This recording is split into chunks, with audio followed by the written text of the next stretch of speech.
Hey Rebel Rouser, I'm Alan Voivod, and this is Star Wars 7 by 7. So, one of the questions that has been gnawing at the back of my brain about The Last Jedi revolves around Princess Leia, General Leia, if you will, and Poe Dameron and their interactions in The Last Jedi. Specifically, the choice by Poe Dameron to ignore Leia's orders about continuing the attack on the dreadnought. And ultimately,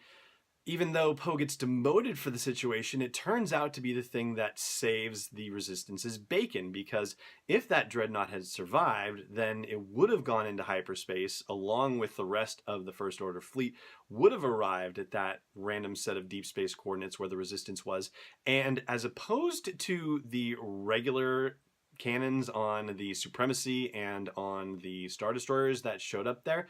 I don't think the Resistance would have been able to get out of range of the orbital cannons that the Dreadnought has, right? I mean, those things are supposed to be shooting all the way down to a planet. You would imagine that they've got the range to be able to hit the Resistance where they wouldn't be able to hit it with the Star Destroyers. Star Destroyers are supposed to handle orbital bombardment too, apparently, but, you know, the Dreadnought, that had to have had more power to be able to do more damage, and you would have to think that if it had shown up in that situation, then the Resistance would have been absolute toast. Why they didn't have any other dreadnoughts available, well, you know, that we don't necessarily know, but let's not get too deep into the weeds on this, all right? And it becomes even more interesting when you put that in light of a reflection that Leia has during the Last Jedi novelization by Jason Fry, where she's thinking back to Luke's decisions regarding Darth Vader, regarding Anakin Skywalker around the Battle of Endor, and how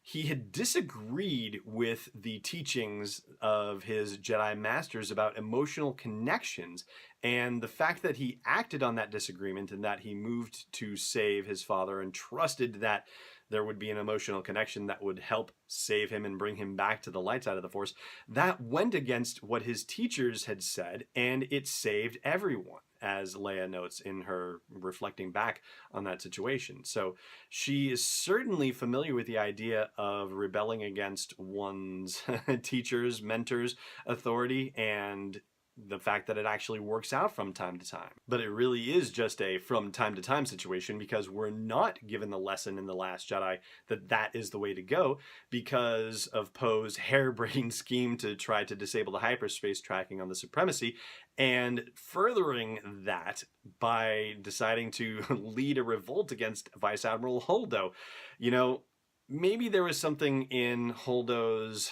leadership style not involving Poe in the plot about what was going to happen that,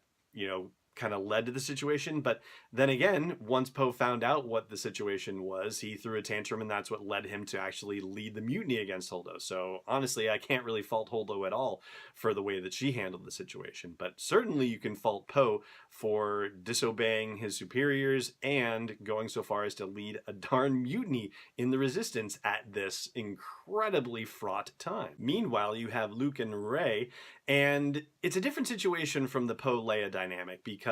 I think we all trust where Leia is at, and we believe in her implicitly. Whereas Luke, even though we want to believe in him implicitly, we know that he is a damaged leader at this point, and he is not the person that we remember him to be. So you can't necessarily expect the same out of him. You can't expect that he is as trustworthy a mentor as you would want him to be. And in fact, Rey recognizes that he is a broken man, and in probably one of the most beautiful little lines so far in the Last Jedi novelization, Rey's attitude towards Luke in the beginning when he doesn't want to teach her is that, Jakku actually trained her perfectly for dealing with this situation, because it taught her two very valuable lessons. Number one, how to deal with broken things, and how to wait patiently. So I thought that was a rather stunning insight by Jason Fry in communicating that and putting those pieces together and applying them to The Last Jedi and to the relationship between Rey and Luke.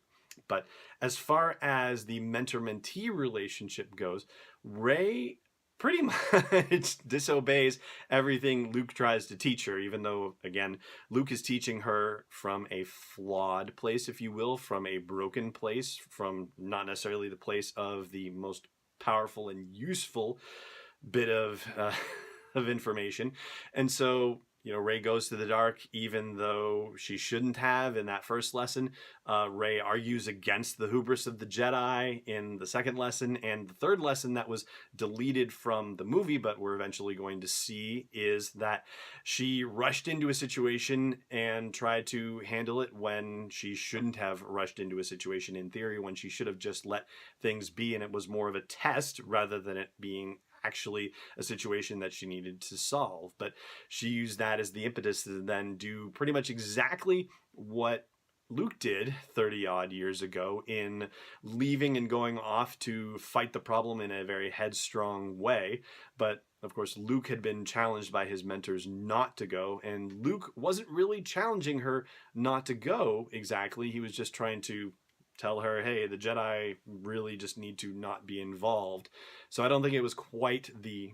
same level of don't do it that Yoda and Obi-Wan Kenobi gave him. And whereas I don't think there's a world where you can argue that the rebellion is better off because Luke left Dagobah for Bespin in The Empire Strikes Back, I think you can make the case that the Resistance is better off because Rey went to face Snoke and Kylo Ren in The Last Jedi. I mean, in The Empire Strikes Back, you can imagine that Leia and Lando and company would have still found their way off of Cloud City. I mean, R2-D2 definitely got a door open and provided a smoke screen, but I have a feeling Leia and company would have been able to figure out their own way of getting on the Vulcan and getting away, and Luke would have gotten more training on Dagobah, so there you go. Meanwhile, Rey and Kylo Ren ending up defeating Snoke and all those Praetorian guards together, and then,